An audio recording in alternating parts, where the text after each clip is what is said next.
turning trash into clean burning power, neutralizing nuclear waste, capturing global warming gases, and stuffing them back in the earth. Meet the 21st century's growth industry. From green buildings to a river reborn. Now, environmental tech on Modern Marvels.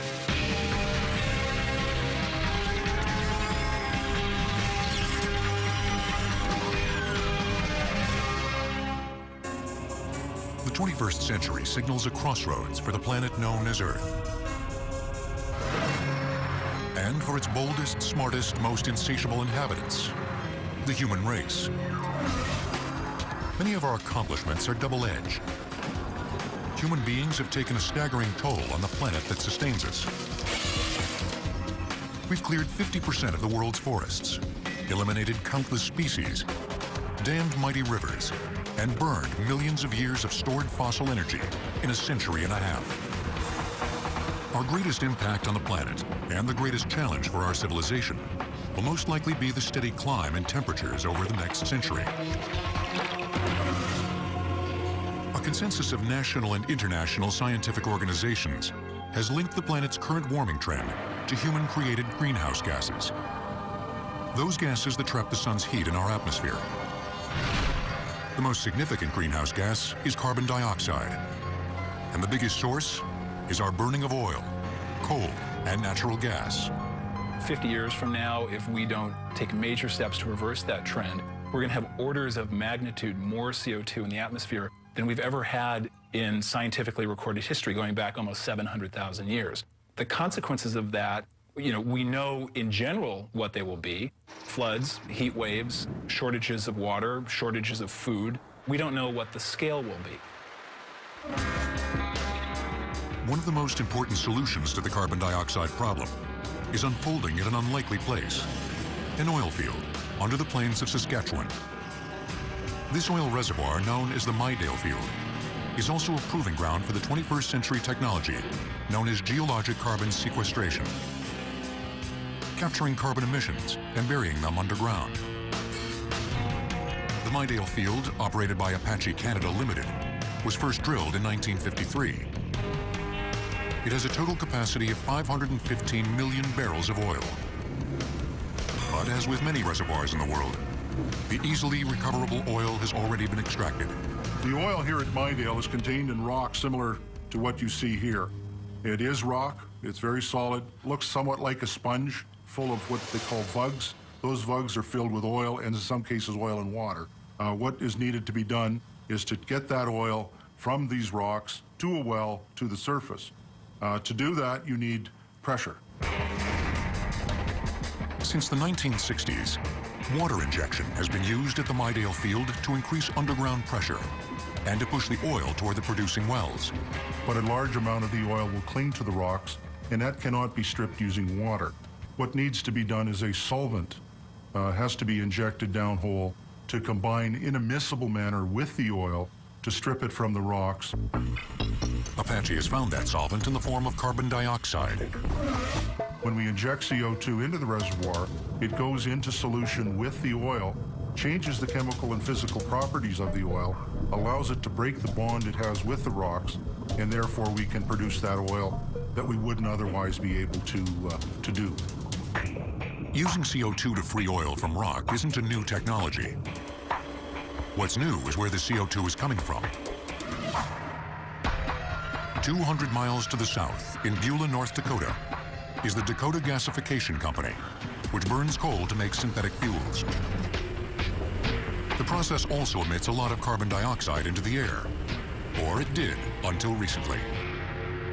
Now the CO2 emissions are captured at the smokestacks, compressed, and sent through a 200-mile pipeline into Canada. Both the Midale Field and the adjacent Weyburn Field, operated by Encana, use the CO2 in what's called enhanced oil recovery, or EOR. After the CO2 has loosened the oil from the rock, the injector shoots down a water flood, which sweeps the reservoir. That is how we can direct the fluids in the reservoir from where we inject them to where we produce them. This well behind us is producing about 650 barrels a day of fluid, running at about 85% water, 15% oil. The witch's brew of oil, water, natural gas, and CO2 is separated into its various parts. Some of the CO2 will remain underground, tightly bound to the rock.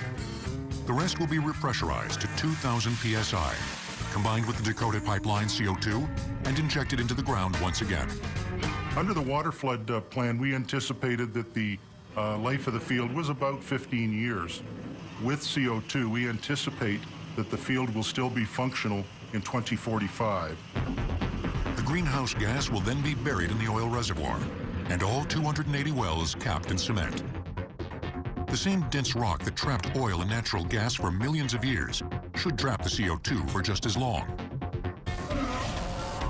Besides oil reservoirs, scientists have targeted other areas for carbon sequestration, most notably deep saline aquifers and abandoned coal beds. We now return to environmental tech on Modern Marvels. The global estimate for carbon dioxide emissions currently is between 23 and 24 gigatons of carbon dioxide per year. The estimates of the global potential for geological storage is around 900 gigatons. There's more than enough potential for geological storage to look after our global emissions at this point. But carbon sequestration is costly. The price tag for the Midale and Weyburn CO2 injection projects is about $200 million, not including the CO2 itself.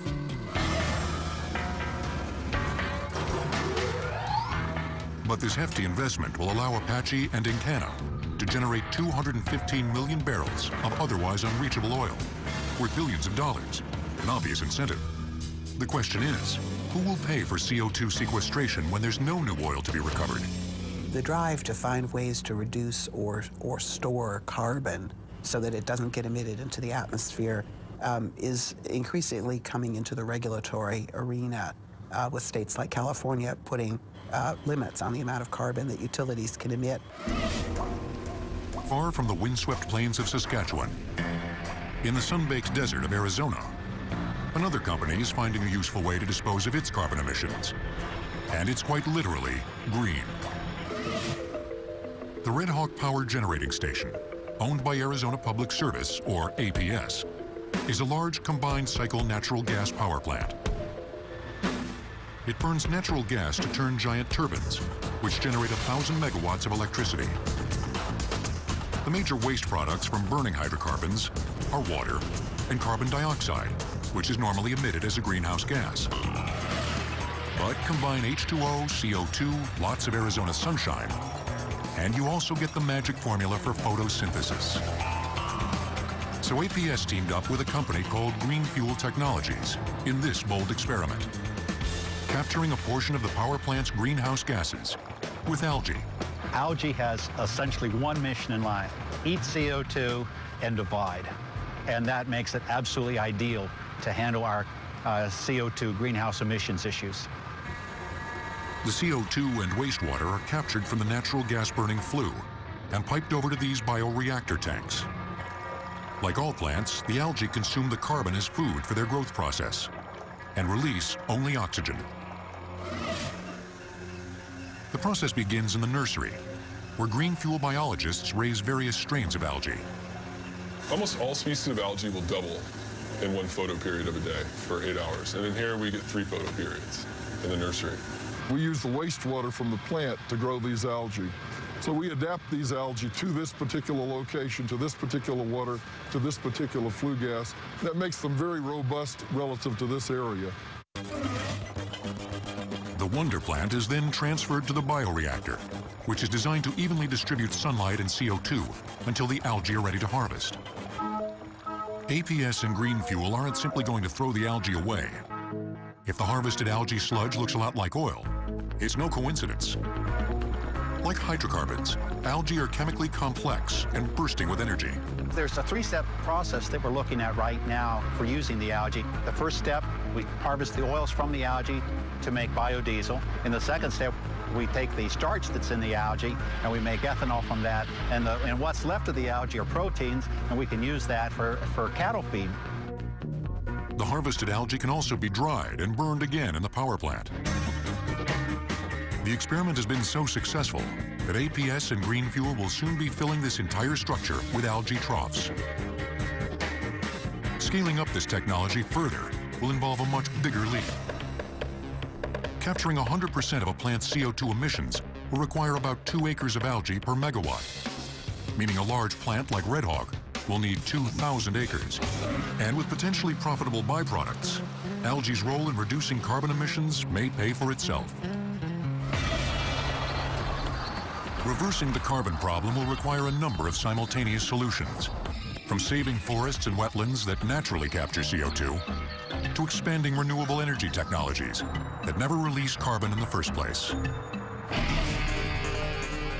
Another solution to serious environmental crises is rising from the ground up: the green home and the green workplace.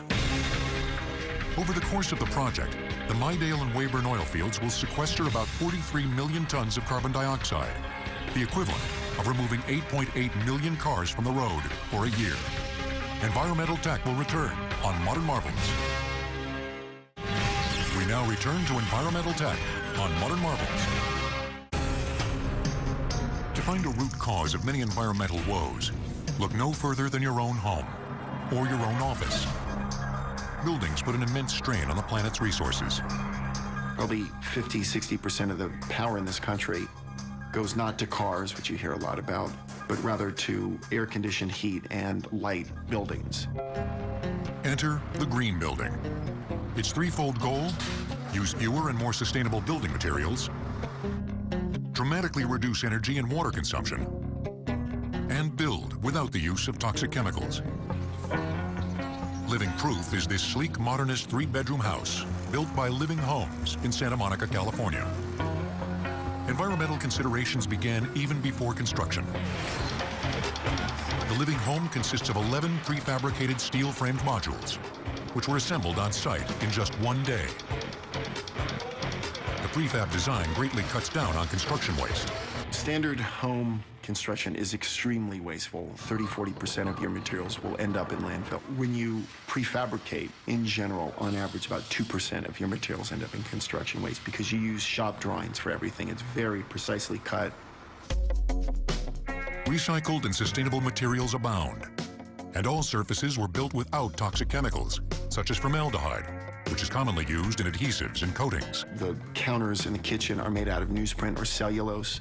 Shower dividers that are made out of reclaimed plastic resin. Where wood is used, it's cut from a sustainably harvested stand, as certified by the Forest Stewardship Council. This practice helps to preserve the world's best source of carbon sequestration: old-growth forests. The cost of building this home, designed by renowned architect Ray Cappy, is $250 per square foot, above the national average. But the cost of building green can gradually be offset. Ideally, a green home generates much of its own energy, and then uses that energy as efficiently as possible. A solar thermal system heats all the hot water, which is also piped under the floor to provide efficient radiant heat from the ground up. Photovoltaic panels provide nearly all of the building's electricity, a feat made easier by highly efficient Energy Star appliances. LED lights, which use 1/10 the power of incandescents, and the use of free, abundant sunshine. Green living isn't just for sunny California homes. Across the nation, in the heart of New York City, the same concepts are being put into action on a much larger scale. This is the Solaire, a high-rise residential tower home to nearly 700 residents in Lower Manhattan. With its own water treatment system and efficient use of electricity, it uses 55% less water and 37% less energy than a comparable building. The Solaire's most impressive feature may be its 2 green roofs, which use the power of plants to insulate the building and capture rainwater. The main benefit here with the roof is it helps with the heat island effect. The heat island effect is created by a city's dark asphalt streets, and especially by thousands of dark absorptive roofs, which trap the sun's heat and make a city up to 6 degrees warmer than nearby areas during the summer. The plants reflect sunlight and cool the surrounding air through a process called evapotranspiration. the plant's way of sweating. The green roof is an insulator. It keeps the heat in the winter and out in the summertime. The plants are merely the top layer of the roof's sophisticated drainage system. During storms, the multi-layered green roof captures up to 80% of the rainwater, which normally flows into sewers that quickly overflow. Stormwater runoff is the biggest source of coastal water pollution. The water tends to run off of buildings into the gutter and then out into the ocean. When it's in the gutter, it's picking up all of the filth, all of the animal feces, all of the oil and toxic releases, carrying them out into the coastal waters. Living roofs are just one of the green technologies spreading in concrete jungles like New York.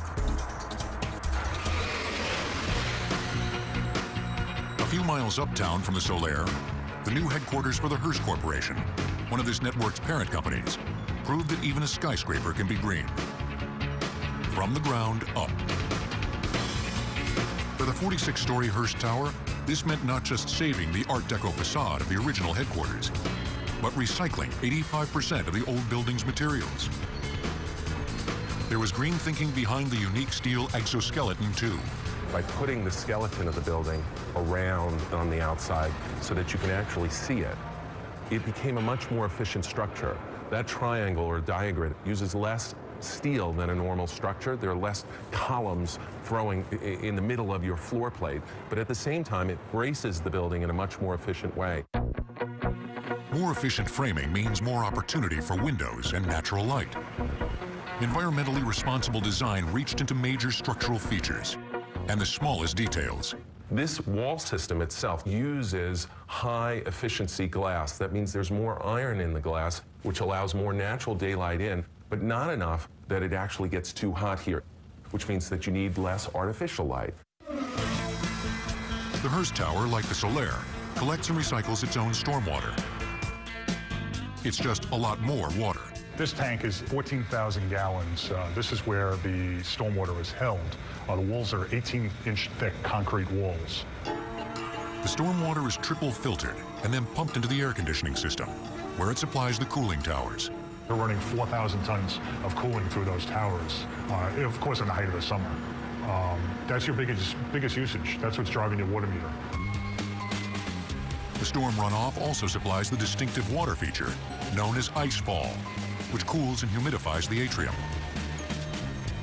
Thanks largely to the stormwater system, the Hearst Tower uses 10% less water than a normal skyscraper. It also uses 26% less electricity. That will lead to another kind of green saving. This is our home for the next 100 years, and those technologies, if you take 26% energy savings just in the electric alone, and then extrapolate that over the lifetime of this building, it's truly efficient how much money we're going to save as a corporation. There are plenty of people that thought you couldn't build green in New York City, and I think we proved them wrong. And the advice that I would give anyone that would undertake this project is come look at our project, do what we did, and then do one better. The green building revolution is something everyone can participate in. Other environmental technologies are best left to the experts, like cleaning up a deadly legacy of the nuclear age. If every American household replaced just one incandescent light bulb with a compact fluorescent bulb, the amount of pollution avoided would be equivalent to removing nearly 800,000 cars from the road. Environmental tech will return on Modern Marvels. We now return to environmental tech on Modern Marvels. This is the Department of Energy's top-secret Y-12 complex in Oak Ridge, Tennessee. Oak Ridge National Lab was one of the United States' principal sites for enriching uranium and developing nuclear bombs, from World War II to the end of the Cold War. Much of the work took place at Y-12. There's actually 3 plants, Y-12, X-10, and K-25, and it was all part of the Manhattan Project during World War II to help develop nuclear weapons and get the first uranium enriched in order to develop the bombs that were used in Hiroshima, for example. Over the decades, the uranium and other toxic wastes were simply buried underground. They were doing this all very rapidly, so they didn't really have time to get rid of the waste in what we would consider now a proper fashion. So wastes were pumped from the Y-12 plant where they were processing parts for nuclear weapons and discharging the waste in the ponds there. Y-12 discharged millions of gallons of waste from nuclear weapons manufacturing into these ponds until 1984. The ponds were then drained, capped, and covered with a parking lot. But that didn't stop the highly mobile, water-soluble form of uranium, known as U-6, from leaching into the local groundwater, which contains up to 1,000 times the legal concentration of uranium. The first step in cleaning up this mess is to take a sample of the groundwater layer. When we bring up a core, we'll test it in various ways. We'll start by scanning it with a beta-gamma meter, which is this instrument here. And this is a sample we've taken earlier from our field plot. It has a fair amount of activity in it. As you can hear, the counts go off. The more counts, the more activity. We can interrogate it further with something called the X-ray fluorimeter. And it sends out those X-rays, and then you can tell by how much each individual element fluoresces, how much of those elements are in here, and you can actually quantify it in the parts per million level. Y-12 and other Department of Energy sites are facing a challenge that until recently was thought insurmountable. There's probably about 32 different states that have uranium contamination. A lot of it's related to both the mining of the uranium and actually the processing of it at different plants. So it's fairly widespread, and it's the DOE problem in particular because of the business that DOE is in. To tackle what may end up being the largest environmental cleanup job in history, scientists from Oak Ridge National Lab have begun experimenting with an innovative form of bioremediation. Bioremediation is a methodology that uses living systems like microbes or bacteria to actually process the contaminants in the soil into forms that are less hazardous. Using bioremediation to stabilize heavy metals like uranium-6 was a radical, unproven technology. A tough job became even tougher when the soil and groundwater at Y-12 were revealed to contain so many toxins besides uranium that helpful microbes didn't stand a chance of survival. It has PCE in it, which is a toxic organic, and an array of different types of metals, nickel, very high concentrations of aluminum. So before scientists can even attempt to bioremediate the uranium, they pump the groundwater to the surface and through a gauntlet of chemical transformations. The first uses a vacuum stripper and carbon filters to remove volatile organic toxins from the water. The next step is the groundwater is brought over to these holding tanks where the first thing we have to remove is the aluminum. And at this particular site, the aluminum concentrations are very high, on the order of like 400 to 500 part per million. It's dredged and pumped into another holding tank in the back. The water still contains massive amounts of toxic nitrate, which was used to clean nuclear weapons instrumentation. So the water is pumped inside this fluidized bed reactor, where microorganisms denitrify the nitrate. Finally, the water is pumped back underground, and the main task can begin: stimulating microscopic bugs to convert highly mobile, soluble uranium-6 into stable, insoluble uranium-4. The first step is to pump into the soil and groundwater an energy source that will stimulate the microbes. In this case, it's ethanol. So when we put methanol or ethanol or acetate in the groundwater, we're feeding the bacteria. And when they're fed, then they have to respire. They have to use the metals to do that.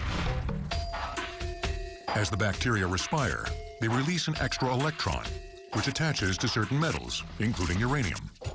Electrons, which carry a negative charge, reduce the oxidation state of uranium.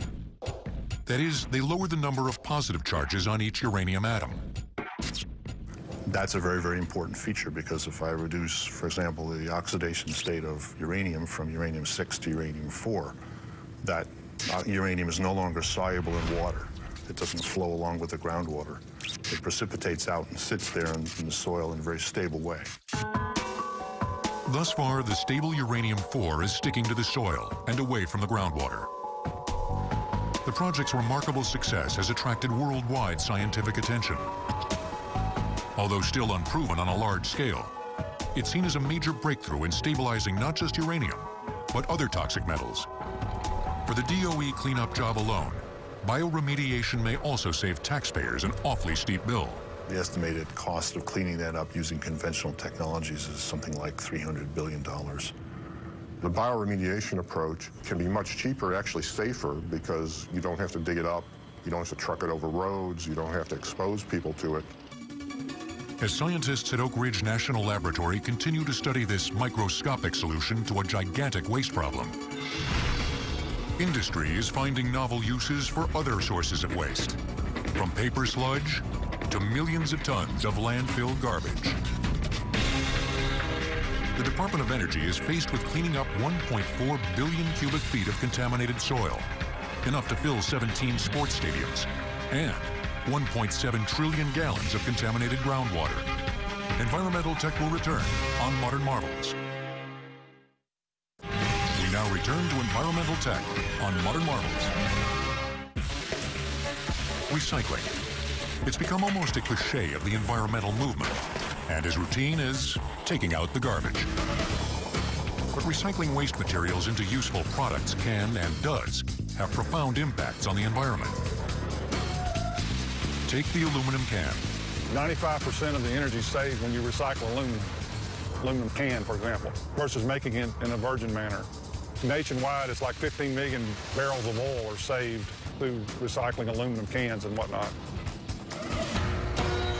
1 ton of recycled paper saves about 30 trees, not to mention 7,000 gallons of water, 4,000 kilowatt hours of electricity, and 60 pounds of air pollutants. The paper industry is probably the second or third energy-intensive industry in the world.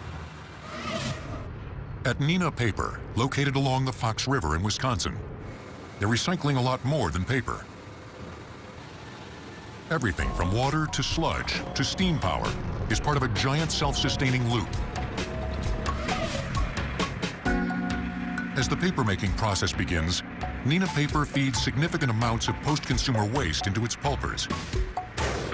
Post-consumer fiber, by its definition, is paper products, a lot of them heavily printed, that have met their final use from the end consumer. That company that collects it does some decoloring and then ships it in this final form, which is 50% moisture. The recycled material is combined with virgin pulp, along with dyes, additives, and a lot more water. As the pulp begins its journey across the paper maker, it's composed of 90% water. The paper-making process is nothing more than a gigantic controlled process of removing water from that solution. The paper maker applies gravity, pressure, and steam heat to remove this water. The extracted water and small bits of unused pulp then move to the treatment plant. 30% of the water will be recycled back into the paper-making process. Thanks to extensive bioremediation, the remaining water is returned to the Fox River, cleaner than it left it. The solid waste, known in the paper industry by the technical term sludge, is too far gone to be recycled back into paper. So every day, 1,300 tons of the sludge from the Neenah Mill and other local paper mills are trucked to the nearby Fox Valley Energy Center, where the waste is burned cleanly as a biofuel. The solid portion of the sludge is about 50% paper fiber, which is good biomass material, and it burns very well. The remaining 50% of the solid material is inorganic. It's the ash, the mineral fiber, and clay, which does not burn very well. This inorganic material is melted into a glass-like substance, then flash-cooled into glass aggregate, which will be used in everything from asphalt to sandpaper. The organic portion of the sludge is burned in this 7-story boiler. This boiler is designed to produce 300,000 pounds per hour of steam at 350 pounds per square inch and 600 degrees F. This so-called green steam is then pipelined back to Neenah Paper, where it provides all the steam used to dry the paper. The green steam has almost entirely replaced the plant's natural gas boilers, which often sit idle. We've reduced our consumption of natural gas by over 80%. So it replaces a fossil fuel with something that's was a waste in the process before. So it's great energy savings, great environmental savings. Turning the sludge into steam also brings benefits to the local environment. If this plant was shut down tomorrow, the local county landfills here would be full within a year. Landfills. Traditionally, they've been the antithesis of recycling. Places where millions of tons of potentially useful material come to die a slow, unsightly, smelly death. They're also one of the world's leading producers of methane. This greenhouse gas, more damaging than carbon dioxide, is emitted as the garbage decomposes. But today's landfills have discovered how to recycle greenhouse gases into clean burning energy. At the South Shelby landfill near Memphis, Tennessee, Allied Waste has teamed up with several environmental partners to harness the power of methane. What we're standing on top of is actually waste that's been buried, at least 5 years or more. And we're standing on top of an active live gas well that's extracting methane out from subsurface. 120 of these perforated wells, sunk between 65 and 135 feet into the garbage, pull up 5,000 cubic feet per minute of landfill gas. That's enough to heat 30,000 homes. These vertical wells are placed around 100 to 150 feet apart from each other, basically in a circle around the buried waste. What we want to do is create a zone of influence between these gas wells to where we're not having any kind of gas, any kind of methane migrate either outward or downward. We don't want to get into the groundwater, we don't want it to get into the atmosphere, and we don't want it to travel off-site somehow. A slight vacuum pulls all the gas to a common header. This is an 18-inch pipe. Everything comes out here, it's extracted from the blower. The blower is pulling a gradual vacuum on this. After the gas is compressed, it's sent through this pipeline to the Soleil Company, a nearby food processing plant. The plant, which produces various food products from soybeans, is the largest of its kind in the world. Landfill gas provides virtually 100% of the prodigious steam heat needed for Soleil's processing. The old natural gas pipeline goes largely unused. The landfill gas does release carbon dioxide when burned, but it still brings a twofold green benefit: eliminating methane, the more potent greenhouse gas, and replacing the CO2 emissions of the natural gas that's no longer burned.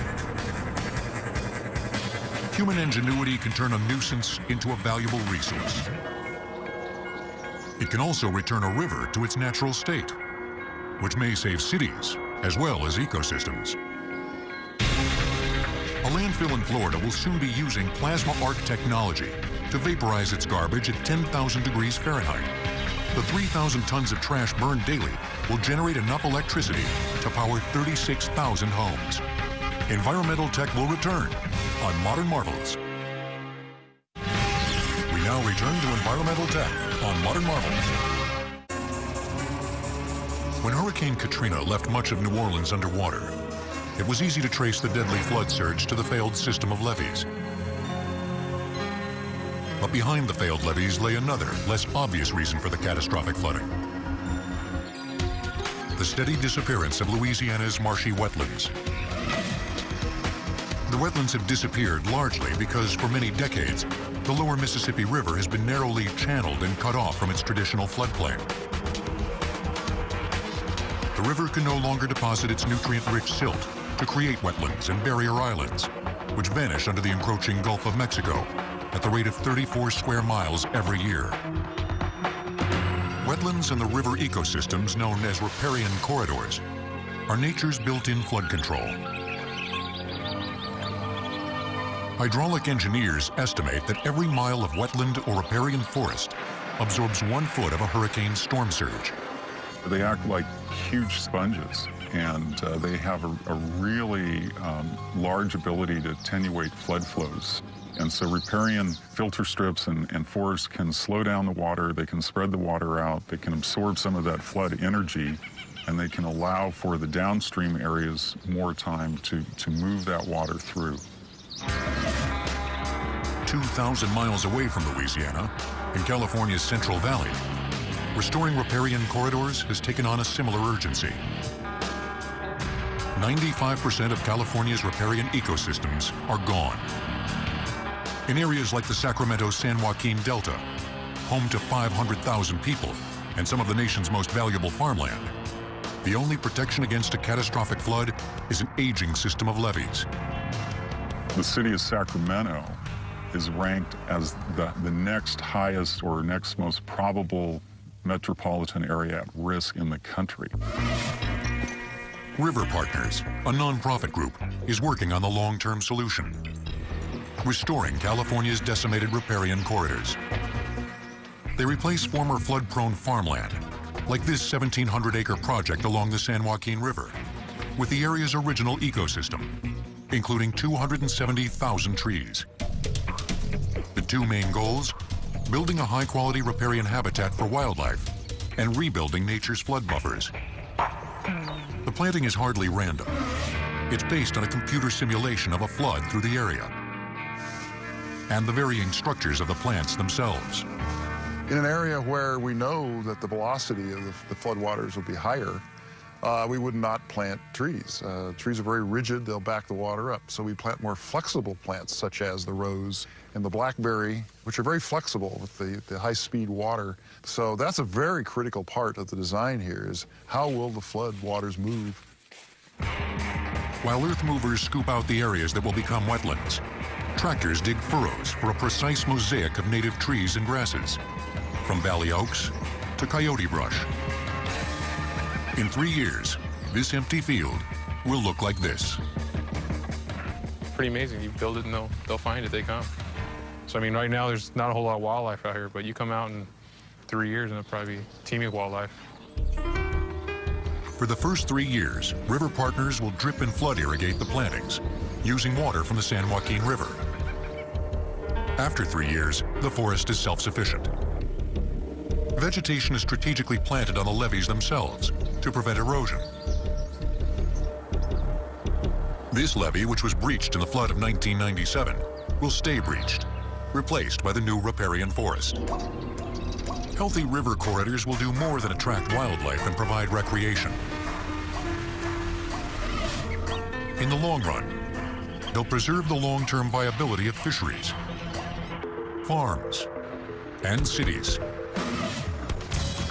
As with other environmental technologies, there's a paradox at work.